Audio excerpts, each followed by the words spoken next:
नमस्कार, welcome to career मंत्रा 9.1। मैं अंकित यादव आपके अपने YouTube चैनल में आपका स्वागत करता हूं। जैसा कि थंबनेल देख करके आप समझ सकते हैं कि आज की क्लास में हम UP triple S C PET 2023 के लिए प्रैक्टिस सेट लेकर के आए हैं। आज की क्लास में हम 5th प्रैक्टिस सेट कंप्लीट करेंगे। हमने 4 प्रैक्टिस सेट कंप्लीट कर चुके हैं।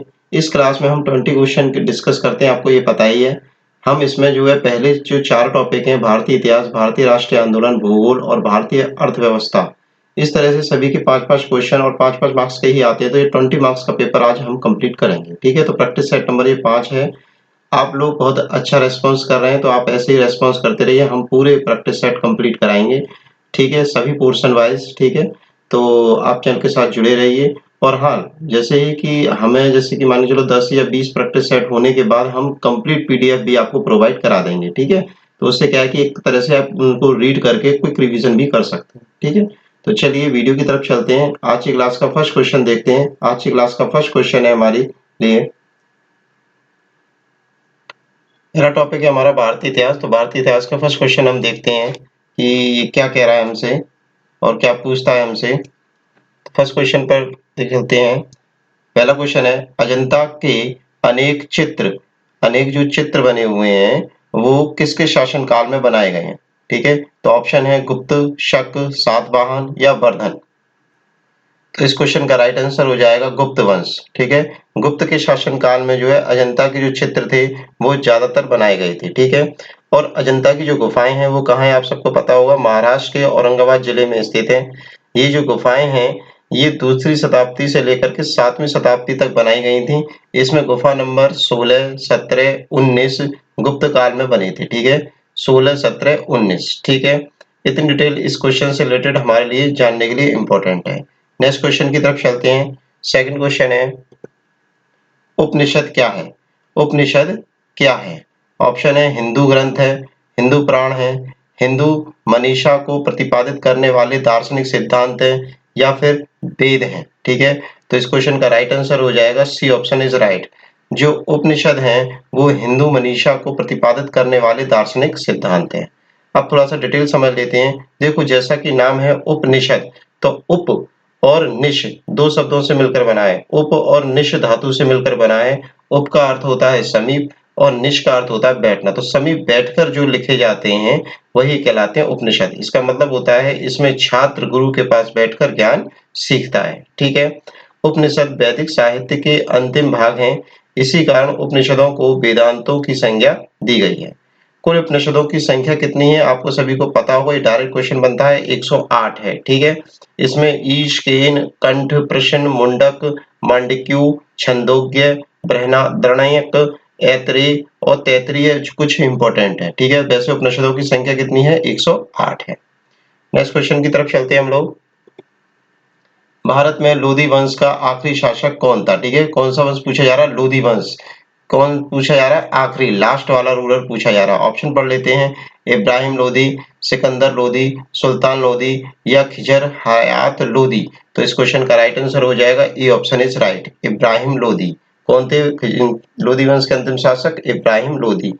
आप जानते होंगे कि जो इब्राहिम लोधी थे वो लोधी वंश का अंतिम शासक तो था ही, और सिकंदर लोधी की मृत्यु के पश्चात जो वो शासक बना था। ठीक है, तो उसकी गद्दी पर बैठा था इब्राहिम लोधी, सिकंदर लोधी के बाद। और ये जो हटा कैसे था, तो 1526। ठीक है, 1526 में जब भारत में मुगल वंश के शासक बाबर ने इस पर आक्रमण किया और इसको मार करके हटा दिया। ठीक है, और फिर उसके बाद मुगल वंश की स्थापना की थी। ठीक है, और इसकी जो पराजय हुई थी वो युद्ध स्थल में ही मारा गया था ये, और युद्ध स्थल पर ही मर गया था। चलिए नेक्स्ट क्वेश्चन की तरफ चलते हैं हम लोग। भारत को जब आजादी मिली, ठीक है, भारत को जब आजादी मिली मतलब इंडिपेंडेंस मिली, तब इस देश के गवर्नर जनरल कौन थे। ठीक है, तो उस समय गवर्नर जनरल कौन थे, लॉर्ड एटली, लॉर्ड माउंटबेटन, लॉर्ड फॉकलैंड या इनमें से कोई नहीं। तो इस क्वेश्चन का राइट आंसर हो जाएगा बी ऑप्शन इज राइट। शायद पता होगा आप लोगों को, लॉर्ड माउंटबेटन ही जो है अंतिम गवर्नर जनरल थे जब देश को आजादी मिली थी।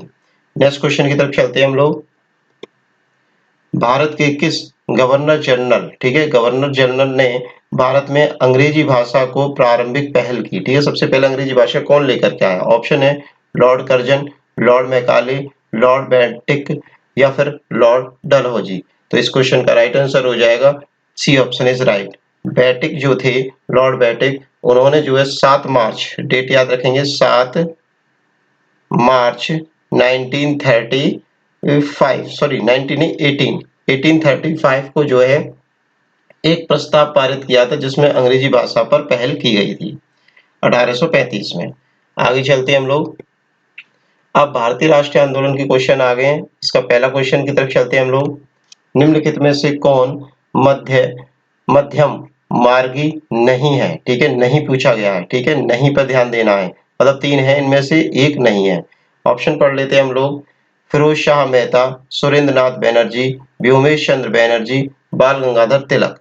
तो मध्यम मार्गी नहीं है, तो मध्यम मार्गी कौन नहीं थे? बाल गंगाधर तिलक नहीं थे। ठीक है, अब देखिए डिटेल बताता हूं मैं आपको। ऐसा था कि जो है गर्म दल और नरम दल वाली बात हो रही है यहाँ पे। ठीक है, तो जो ये दे रखे हैं निम्नलिखित में कांग्रेस नेताओं में बाल गंगाधर तिलक ही जो थे वो मध्यम मार्गी नहीं माना जाता है। यह अतिवादी या फिर गर्म दल के नेता थे। मतलब ये हुआ कि ये जो 3 हैं आपके, ये नरम दल के नेता हैं और बाल गंगाधर तिलक गर्म दल के नेता। ठीक है, आप ऐसे भी याद रख सकते हैं कि तिलक लगा करके घूमते हैं। तो तिलक लगा करके कौन घूमते हैं? कि नेता लोग घूमते हैं। मतलब तिलक लगा के कौन घूमते हैं? एक तरह से आप ऐसे समझिए रंगबाज लोग घूमते हैं। मतलब वर्ड थोड़ा गलत है, पर क्या जो तिलक लगाएगा वो थोड़ा अपने आप में शहंशाह टाइप से होगा, तो वो अपनी बात को मनवाएगा। ठीक है, तो बाल गंगाधर तिलक आप लिंक करना है, हमें पेपर निकालना है, हमें इधर उधर सी बातें में नहीं पढ़ना है। ठीक है, नेक्स्ट क्वेश्चन की तरफ चलना है हमें।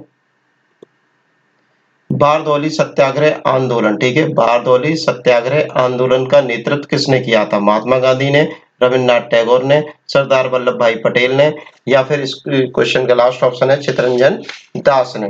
तो इस क्वेश्चन का राइट आंसर आपको सभी को शायद पता होगा, सरदार वल्लभ भाई पटेल ने। ठीक है, अब डिटेल जान लेते हैं। ये जो बारदौली सत्याग्रह हुआ था वो हुआ था आपका 1928 में। कब हुआ था? 1928 में हुआ था। इसमें जो है महात्मा गांधी ने जो है सरदार वल्लभ भाई पटेल को नेतृत्व करने के लिए भेजा था। ठीक है, नेक्स्ट क्वेश्चन की तरफ चलते हैं हम लोग। क्वेश्चन नंबर 8 है हमारा।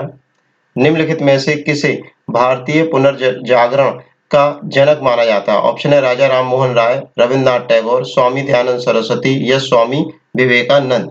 तो इस क्वेश्चन का राइट आंसर हो जाएगा ए ऑप्शन इज राइट।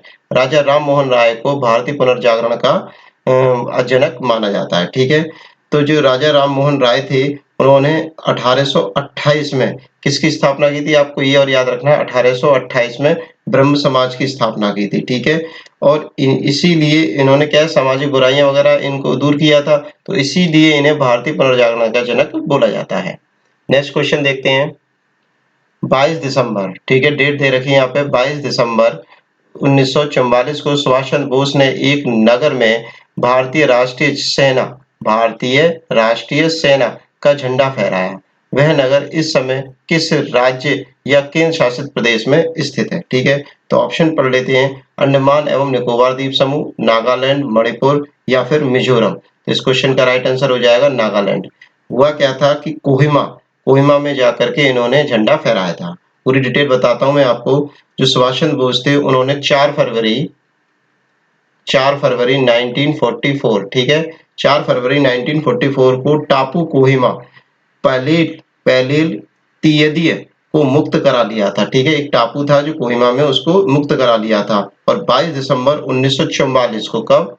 22 दिसंबर 1944 को जो है कोहिमा में झंडा गाड़ दिया था। और 30 दिसंबर 1945 को, ठीक है, सारी डेटें हैं मेंशन कर दिए हैं, 30 दिसंबर 1945 को जो है अंडमान निकोबार में झंडा फहराया था। तो इस तरह से आप ध्यान रखेंगे कि ये देखो इन दो जगह पर सबसे पहले झंडा कहाँ पे फहराया गया था? कोहिमा में। और अगर डायरेक्ट नाम से पूछ लेता है अंडमान निकोबार में कब फहराया, तो 30 दिसंबर 1945 को। ठीक है, नेक्स्ट क्वेश्चन की तरफ चलते हैं हम लोग। भारत की आत्मा गांव में बसती है, ठीक है, कोटेशन है पूरा, भारत की आत्मा गांव में बसती है, यह कथन किसका है? ऑप्शन है विनोबा भावे, जयप्रकाश नारायण, जवाहरलाल नेहरू, महात्मा गांधी। ऑप्शन पढ़ के आपको याद आ गया होगा, इस क्वेश्चन का राइट आंसर है महात्मा गांधी। ठीक है, महात्मा गांधी ने ये बात कही थी कि भारत की आत्मा गांव में बसती है। ठीक है, आगे चलते हैं हम लोग, भूगोल पर आ गए हैं। भूगोल का पहला क्वेश्चन देखते हैं हम लोग, अंतरराष्ट्रीय दिनांक रेखा, ठीक है, डेट लाइन, ठीक है, इंटरनेशनल डेट लाइन, ठीक है, कहां से होकर गुजरती है? ऑप्शन है 0 degree Greenwich, 180 degree Greenwich, 90 degree Greenwich या फिर 270 डिग्री ग्रीनविच। तो इस क्वेश्चन का राइट आंसर है B option is right. 180 degree Greenwich से होकर के हमारी अंतरराष्ट्रीय तिथि रेखा गुजरती है। ठीक है, नेक्स्ट क्वेश्चन की तरफ चलते हैं हम लोग, भूस्खलन हेतु उत्तरदायी कारक है। ठीक है, भूस्खलन के लिए उत्तरदायी कारक कौन सा है? मतलब जब भूस्खलन मतलब मिट्टी खिसकती है तो उसका कारण क्या है? चट्टानों का खिसकाव, वनों का ह्रास, भूगर्भिक हलचल या फिर उपयुक्त सभी। तो इस क्वेश्चन का राइट आंसर सभी है इंपॉर्टेंट। तो सभी जो है भूस्खलन के लिए उत्तरदायी है, तो उपयुक्त सभी हम लगाएंगे। ठीक है, सभी की वजह से हमारा भूस्खलन होता है। नेक्स्ट क्वेश्चन की तरफ चलते हैं हम लोग, पृथ्वी का दक्षिणी ध्रुव किस भूमंडल में स्थित है? ठीक है, दक्षिणी ध्रुव जो है आपका किस भूमंडल में स्थित है? ऑप्शन पढ़ लेते हैं हम लोग, अफ्रीका में, ऑस्ट्रेलिया में, ग्रीनलैंड में या फिर अंटार्कटिका में। तो डी ऑप्शन इज राइट। जो दक्षिणी ध्रुव है आपका, इस तरह से समझिए, ये हमारी सपोज करो पृथ्वी है, तो ये आपका उत्तरी ध्रुव हो गया और ये आपका दक्षिणी ध्रुव होगा। तो ये दक्षिणी ध्रुव है, ये वाला एरिया है वो अंटार्कटिका में स्थित है। ठीक है, आगे चलते हैं। अच्छा, इसमें टेम्परेचर वगैरह थोड़ा बता देता हूं मैं। इसमें जो टेम्परेचर है आपका -28 और -50 डिग्री तक पहुंच जाता है। ठीक है, कब? ये तो आपका गर्मियों का है, गर्मी में इतना रहता है और यहाँ सर्दी में इतना रहता है। ठीक है, तो इतना टेम्परेचर पहुंचता था, -50 तक भी टेम्परेचर पहुंच जाता है। ठीक है, और इस महाद्वीप की सबसे ऊंची चोटी जो है उसका नाम कभी कभार पूछ सकता है, तो बिन्सन, क्या नाम है? बिन्सन मासिक। ठीक है, बिन्सन मासिक, ये जो चोटी है यहाँ पर सबसे ऊंची चोटी है और इसकी ऊंचाई है 5139 मीटर। ठीक है, चलिए आगे चलते हैं हम लोग, क्वेश्चन नंबर 14 पर आ गए हैं। भारत में ऊर्जा का सबसे बड़ा स्रोत क्या कौन सा है? तो सबसे ज्यादा ऊर्जा किससे मिलती है? जल विद्युत ऊर्जा से, सौर ऊर्जा से, तापीय ऊर्जा से या फिर नाभिकीय ऊर्जा से। तो इस क्वेश्चन का राइट आंसर हो जाएगा जल विद्युत ऊर्जा से। मतलब कि पानी के द्वारा, मतलब कि जो बांध वगैरह बनाए जाते हैं उनसे बिजली उत्पन्न की जाती है, तो वही सबसे ज्यादा ऊर्जा का स्रोत है। तो जल विद्युत ऊर्जा जो है ऊर्जा का सबसे ज्यादा या सबसे बड़ा स्रोत है हमारे यहाँ। ठीक है, चलिए आगे चलते हैं हम लोग, क्वेश्चन नंबर 15 पर आ गए हम लोग। निम्नलिखित में से कौन सबसे ज्यादा अवशिष्ट उत्पन्न करता है? मतलब सबसे ज्यादा अवशिष्ट पदार्थ, मतलब कि वेस्ट प्रोडक्ट कौन उत्पन्न करता है? कृषि, न्यूक्लियर पावर संयंत्र, उत्पादन उद्योग या फिर पैकिंग उद्योग। तो इस क्वेश्चन का राइट आंसर हो जाएगा उत्पादन उद्योग। जो भी प्रोडक्शन वाले हाउसेज हैं, उद्योग हैं जिसमें उत्पादन किया जाता है किसी न किसी चीज का, तो वो सबसे ज्यादा अवशिष्ट पदार्थ निकालते हैं। ठीक है, नेक्स्ट क्वेश्चन की तरफ चलते हैं। अब हमारा इकोनॉमिक्स का पोर्शन आ गया है और इकोनॉमिक्स का पहले क्वेश्चन पर आ गए हम लोग। पहले क्वेश्चन में हम पढ़ते हैं दूसरी, ये थोड़ा मिक्स हो गए दोनों वर्ड, ठीक है, मात्राएं। दूसरी पंचवर्षीय योजना ने किसको प्राथमिकता दी थी? ठीक है, दूसरी पंचवर्षीय योजना ने किस बात पर जोर ज्यादा दिया था? कृषि पर, सेवाएं पर, भारी उद्योग पर या फिर विदेशी व्यापार पर? तो सभी को पता होगा कि सेकंड पंचवर्षीय योजना में भारी उद्योग मतलब कि लोह इस्पात उद्योग लगाए गए थे। तो इसमें जो है भारी उद्योगों पर सबसे ज्यादा जोर दिया गया था। ठीक है ना, ठीक है। और ये जो योजना थी ये किस मॉडल पर आधारित थी, ये आप थोड़ा सा ध्यान रखेंगे। तो महल नोबिस, ठीक है, महल नोबिस मॉडल पर आधारित थी ये योजना। ठीक है, चलिए नेक्स्ट क्वेश्चन की तरफ चलते हैं हम लोग। देश में छोटे किसानों को, मतलब जो छोटे किसान बोले जाते हैं उनको परिभाषित किया गया, वे किसान जिनके पास जोत क्षेत्र, मतलब जो जितना बड़ा एरिया जोतेगा, मतलब जिसके पास जितनी ज्यादा लैंड होगी उसी के अकॉर्डिंग इनको जो है परिभाषित किया गया। जो कम जोत रहा है उसे छोटे किसान बोला गया, जो बड़ा जो ज्यादा जगह जोत रहा है उसे बड़ा किसान बोला गया है। ठीक है, तो अब इसका ऑप्शन पढ़ लेते, छोटे किसान के लिए क्या है? 1 हेक्टेयर से कम भूमि वाले, 1 से 2 हेक्टेयर भूमि वाले, 2 से 3 हेक्टेयर भूमि वाले या फिर 3 से 4 हेक्टेयर भूमि वाले। तो इस क्वेश्चन का राइट आंसर हो जाएगा सेकंड ऑप्शन इज राइट, 1 से 2। ठीक है, 1 से लेकर के 2 हेक्टेयर जो भूमि को जोत रहा है वो क्या कहलाएगा? छोटे किसान कहलाएंगे। ठीक है, 1 से 2 हेक्टेयर वाले। ठीक है, आगे चलते हैं हम लोग, क्वेश्चन नंबर 17 के बाद है 18। भारत सरकार की प्रमुख योजना उड़ान, कौन सी योजना? उड़ान किससे संबंधित है? ऑप्शन है कृषि से, नगर विमानन से, रक्षा से या सामाजिक न्याय से। ठीक है, तो इस क्वेश्चन का राइट आंसर हो जाएगा नगर विमानन से, मतलब उड़ान। मतलब क्या है कि छोटे-छोटे स्थानों पर जाने के लिए भी हम जो है भारत सरकार ने एक उड़ान योजना शुरू की, जिसमें क्या है कि आप मतलब छोटी दूरी के लिए आप इंडिविजुअल भी जा सकते हैं। ठीक है, तो इसमें क्या था, हेलीकॉप्टर वगैरह की सेवाएं भी प्रदान की गई थी। ठीक है, छोटी-छोटी जगह को जोड़ने के लिए। आगे चलते हैं, क्वेश्चन नंबर 18 के बाद है हमारा 19। कर को प्रतिगामी, ठीक है, कर को प्रतिगामी कहा जाता है जब उसका भार, ऑप्शन पढ़ लेते हैं। अमीरों की तुलना में गरीबों पर बहुत कम पड़ता है, अमीरों की तुलना में गरीबों पर बहुत ज्यादा पड़ता है, गरीबों और अमीरों पर समान रूप से पड़ता है, इनमें से कोई नहीं। ठीक है, तो जो कर को प्रतिगामी जो बोला गया है, वो बोला गया है जब जो है हमारा जो क्या नाम है कर का बोझ है वो अमीरों की तुलना में गरीबों पर ज्यादा पड़े, तो इस बात को क्या बोला गया? प्रतिगामी कहा गया है। तो बी ऑप्शन इज राइट। ठीक है, अमीरों से ज्यादा गरीबों पर इसका अगर जोर पड़ता है तो इसको जो है प्रतिगामी टैक्स बोला जाता है। ठीक है, अब हम क्वेश्चन नंबर 20 की तरफ जा रहे हैं। नए क्वेश्चन को देखने के लिए आपको एक काम छोटा सा करना है कि चैनल को सब्सक्राइब करना है, लाइक करना है और शेयर करना है। ठीक है, और कमेंट बॉक्स में कमेंट भी किया गया। ठीक है, एक बात और, आप परेशान नहीं होना, आपको बस इस तरह से रिवीजन करते रहिए। मैं आपको क्या है, जब मैं अपने अकॉर्डिंग जैसे कि पेपर से पहले सारे प्रैक्टिस सेट आपको पीडीएफ फॉर्म में आपको प्रोवाइड कराऊंगा, तो उससे क्या है कि आप जो है क्विक रिवीजन भी कर पाएंगे। ठीक है, तो चलिए कुछ लास्ट क्वेश्चन की तरफ चलते हैं। क्वेश्चन नंबर हमारा 20 क्या कह रहा है? नगद आरक्षण अनुपात। ठीक है, नगद आरक्षण अनुपात और तथा खुले बाजार की संक्रियाओं में विचरण किसके साधन है? ठीक है, ऑप्शन है बजटीय नीति के, व्यापार नीति के, राजकोषीय नीति के या फिर मौद्रिक नीति के। तो इस क्वेश्चन का राइट आंसर हो जाएगा मौद्रिक नीति के। ठीक है, ये सब जो बातें कही जाती है नगद आरक्षण अनुपात, ठीक है, ये पहली बात हो गई। खुले बाजार की संक्रियाओं में विचरण किसके साधन है? ठीक है, ये दोनों बातें किसके साधन है? तो मौद्रिक नीति के साधन है। ठीक है, अब देखिए थोड़ा सा मैं डिटेल बता देता हूँ इसी क्वेश्चन में। बैंक दर नीति, खुला बाजार परिचालन, नगद आरक्षित अनुपात, भिन्नता, मौद्रिक नीति के ही ये सब साधन है। ठीक है, और इसका जो जो प्रोवाइड कराती है वो भारतीय रिजर्व बैंक कराती है अर्थव्यवस्था की मुद्रा की पूर्ति को नियंत्रण करने के लिए। ठीक है, तो ये सारे काम कौन कर रहा है? आरबीआई कर रही है।